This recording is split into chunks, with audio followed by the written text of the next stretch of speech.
While most Americans have been focusing on the rising inflation, the war over in Israel, as well as all these lawsuits that have been lobbied against President Trump, well, what seems to have flown completely under the radar was the fact that both China and Russia have been stockpiling massive amounts of physical gold.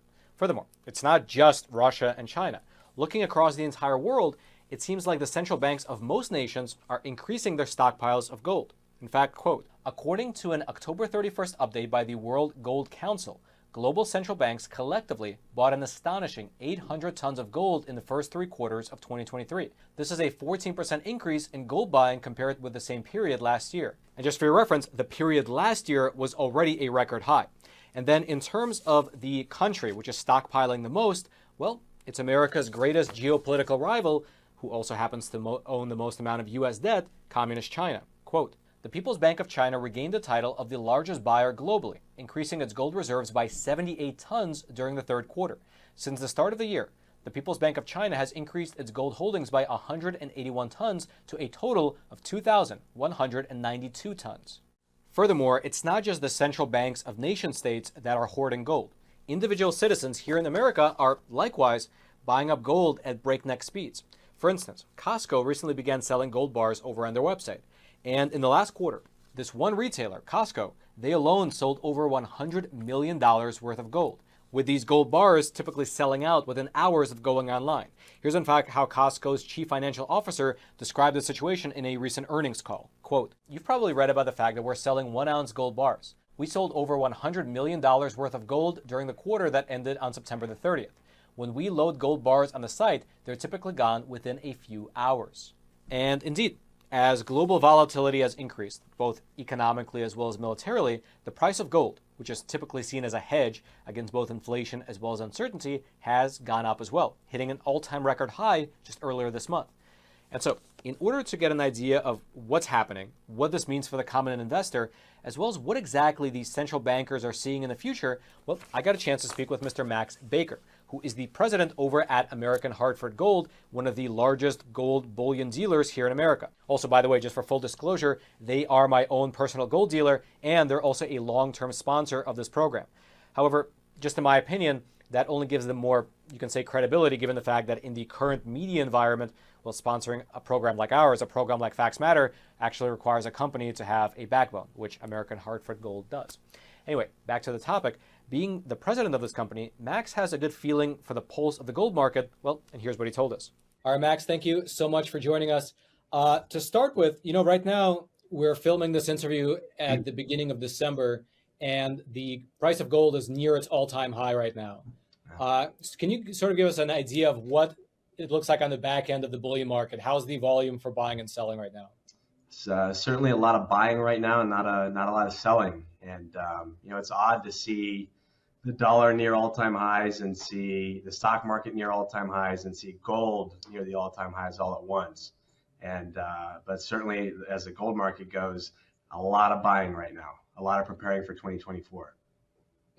So you're seeing a lot of buying, not a lot of selling. Is that creating a squeeze on the supply side? Yeah, definitely. You're seeing wait times from the mints for getting some of this physical product. It's becoming tougher and tougher to source, and the wait time for getting it shipped out is getting longer and longer. What do you think owes to the spike in price right now? Because I assumed when the war in the Middle East kicked off, you'd see a corollary spike, but you didn't quite see that. There was a lag of about like 2, 3, maybe even 4 weeks. What do you owe right now to the near all-time high?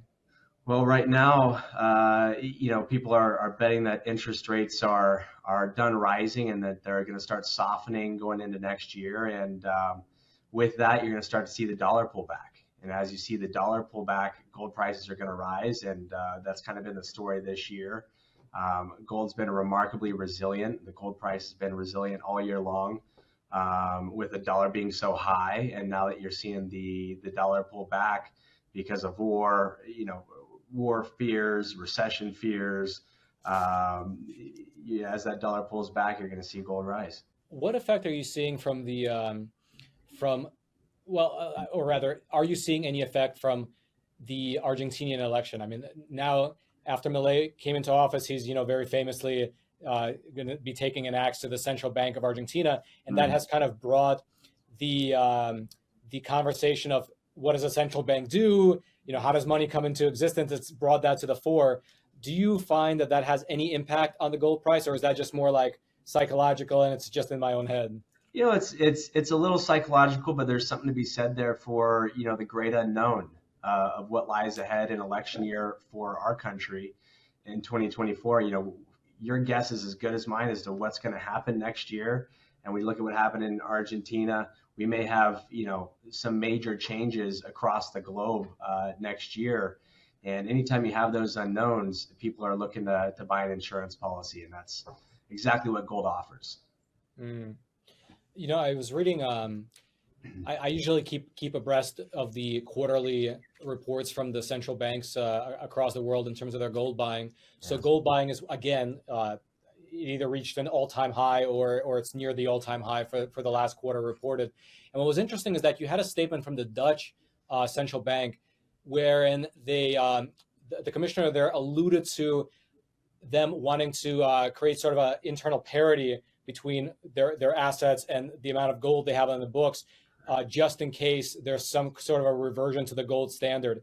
Do you have any comment on that? Any sort of since you're in the market and I'm sure you have your pulse on it, do you hear any rumblings of that coming to fruition?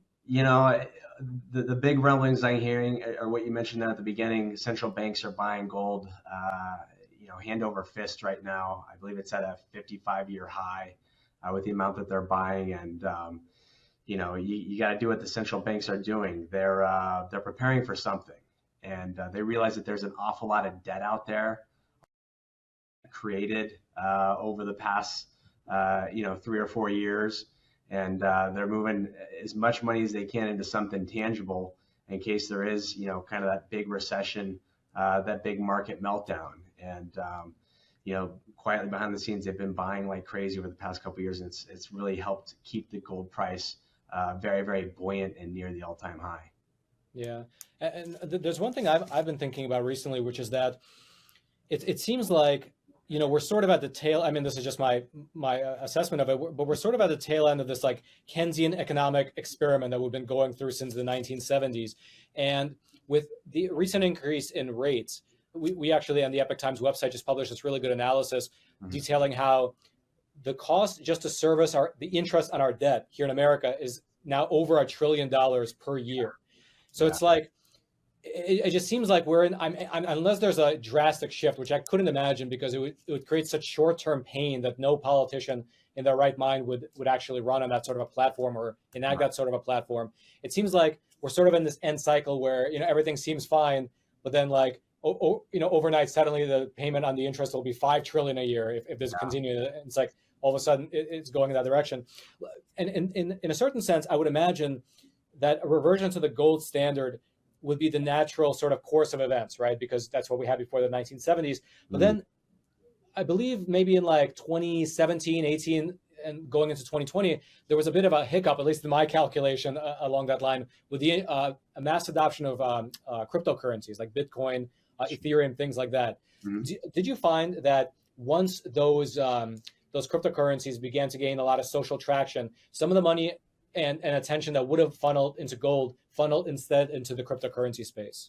That's a good question. And, the answer to that question has changed a lot over the past couple of years. When Bitcoin was near the all-time high there a couple of years back, all the headlines were it's digital gold, it's the new gold. And everyone was kind of pioneering that narrative. And as we've seen over the past couple of years, it's been extremely volatile. And you've seen, FTX and Binance and, all these things happen in that crypto world that have really brought the spotlight into the fact that it is not digital gold. And, people have started to pay attention to what gold really is and what that means as far as not having any counterparty risk whatsoever. Physical gold is the only thing on earth that doesn't have counterparty risk. And, if I'm holding a cryptocurrency in a crypto wallet, on some kind of platform, I still have some counterparty risk associated with that. And I think if anything, it's brought the spotlight maybe to the younger generation to realize that, what gold really means. And when you say that it's a digital gold, what does that actually mean? And so yeah, a couple of years ago, you were seeing those headlines nonstop, and you're not seeing those headlines quite so much anymore. Right. Yeah, and that's sort of what I was wondering about, because I can imagine that as this Keynesian experiment, kind of reaches its final stage, you get a reversion to something. I would have imagined before that it would have been a reversion to gold, but now I'm wondering whether it would be the adoption of something like either a cryptocurrency or like a central bank cryptocurrency. Any comment on that? Yeah, I mean, look, here in the very near future, we are going to see a digital dollar of some kind, and that'll be very bullish for physical gold just because of the privacy associated with it. Anytime someone can hold wealth at that time, let's say we have a digital dollar and it's linked, and the only way we can spend is if the government knows what we're spending our money on and tracking what we're spending our money on and keeping an eye on everything. If you're then able to hold just a portion of your wealth in something private, you can imagine that you're going to have households all over America buying as much gold as they can. In terms of exposure to gold in the global sphere, what I'm really surprised to read about every few months that I come across the stat is how few wealth managers hold gold in terms of their portfolios. The last I read is that 71% of advisors have either little or no exposure to gold. And so let me ask you, right now, gold is obviously reaching new highs. Very likely, given some of the global instability, I would imagine, I'm of course not a forecaster, but I would imagine that it'll break through that 2060 ceiling and perhaps hit 2100, 2150 maybe. Whatever. I'm not prognosticating, but a guy can hope. Yeah. Let me ask you this: if 71% of advisors have little to no exposure in gold, what would it mean if they look at the market, they see gold reaching new highs, and they begin shifting at least a small portion of their portfolios, at a global level, to the precious metal? Can you sort of describe what that scenario would look like? Yeah, look, I understand to an extent why there's not all that exposure. Gold is relatively boring, and by design, gold is an insurance policy, and it's very, very boring until it's not. And these wealth advisors are just looking for yield, as much yield as they can get, trying to make as much money as they can. And then when things, the tide starts to turn in terms of a recession, a financial crisis, geopolitics, some major event, a bank crisis, whenever those come into play, they start to shift the portfolio towards gold. And you will start to see that in the coming year as gold continues to rise, as the dollar pulls back, as we head into some kind of a recession, as politics stateside with election year come into play, you're going to start to see those portfolios gain more and more exposure, and you're going to start to see gold snowball in value, similar to what we saw from 2008 to 2011. You're going to see a major move. I would think by the end of 2024, about a 25% move towards 2,500. So you're suggesting that's sort of like the analogy to the national debt, where it kind of grows slowly and then it grows suddenly, right? Yeah, it would be something similar, where the price of gold increases, and then because of that increase, you have this giant portion of wealth managers, 71% of whom don't have any gold. If they move even, let's say, 5-10% of their portfolio into gold, it'll just create that upward pressure. Yeah, is that accurate? That's 100%. Look, 2008 to 2011, we saw the dollar fall from 90 basis points down to 70. And in that time, gold went from 700 an ounce to 1,900 an ounce. So, about a 3x move, about, 250, 280% move up. I could see something very similar over the next couple of years. Yeah. And what's funny is that a lot of people, like you mentioned, it's kind of boring until it's not. I remember when the Ukraine-Russia war first kicked off, I was sitting at my desk here at the office, and a lady walked by, and she knows I buy gold. I mentioned it on the program, and she comes up to me. She's like, "Hey, my husband and I are thinking about buying some gold." And it was funny because at that time the Russia-Ukraine war kicked off, and the price of gold had skyrocketed. And I'm thinking to myself, I'm like, at that time, I'm like, maybe I should wait until, should I wait to buy gold, or I'm kind of feeling it out. But it's funny how, like, it's true. When things are kind of quiet, it's a great opportunity to buy gold. And then when everyone's rushing into it, it's like, well, maybe it's, indeed like skyrocketing up to 2,500 and you miss that great buying opportunity to capture that spread. Yeah. So let me ask you a couple of questions that I got from viewers of the show who are looking to invest themselves, but they have some specific questions on the buying front. This isn't like a macro question. It's more like kind of more specific questions. So one is, can you elaborate on the concept of paper gold and how it differs from physical gold?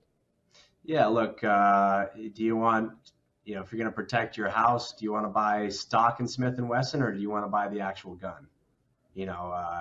Paper gold is for taking advantage of the price swings in gold and silver. The actual physical gold is for protection. Again, we talk about no counterparty risk and some kind of financial crisis. 2008, you had Fed presidents talking about we were hours away from the ATMs not working. It's for that kind of scenario to actually have the physical protection in your hand, no counterparty risk, in your gun safe there at home. And paper gold does have a huge role in the international and our stock market as well. I believe the market cap somewhere around $13 trillion for gold. The overall stock market value or market cap's closer to 45 trillion. So you can see the gold market is very, very substantial. And like gold's the only real money out there. Everything else is just credit. And there will continue to be a huge market for it, particularly as we continue to create all this debt that we've created over the past couple of years. So it does have its place in the market. It is substantial. And again, if you're looking to take advantage of price swings, to get yourself, some gold ETFs or mining stock, if you want an actual insurance policy to protect your wealth against any kind of black swan event, you're going to want something tangible. So just so I understand correctly, if you get a gold ETF, you're interested in kind of, you have this hypothesis that the price of gold is going to swing up, whether it's like intraday or intra-week, and you want to kind of trade on that. So you buy into the ETF, you sell the ETF, et cetera, or you hold it for a long period of time to capture that spread. And then technically it's easier to sell because you don't have to go find a gold dealer or something like that. Yeah. But then let's say, it really either skyrockets or there's a real turbulence in the market. When you hold a piece of gold, it's in your house, whatever, nobody can come to get it. But if you have the ETF, is it ever convertible into gold, or it's just a piece of paper that's tied to the price of gold and that's it? Like it's backed by nothing. Like just a piece of paper that's tied to the price of gold. That's it. You're never going to get physical delivery of that asset.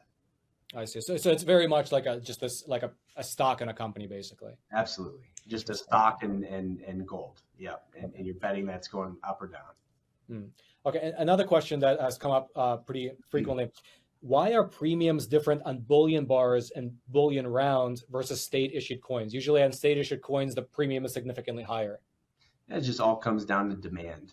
The market wants government backed assets or government minted assets. Those carry a significant premium because there's more demand for them. They also buy back for substantially more than maybe a private mint bar or a private mint round. Oh, interesting.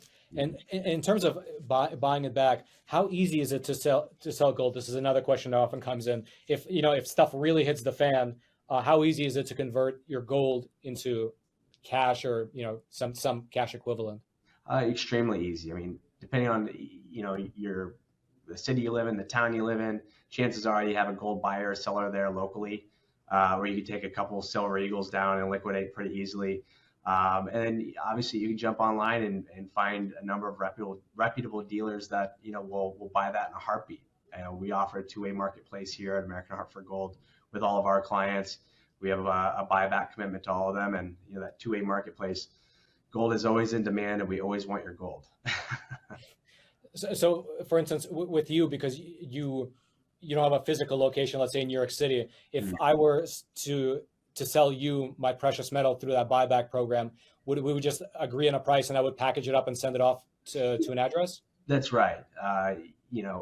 If you're a client of ours or a client of another company, you're simply going to call American Hartford Gold or another company and say, hey, what's the gold price today? I've got X amount of this coin or this bar.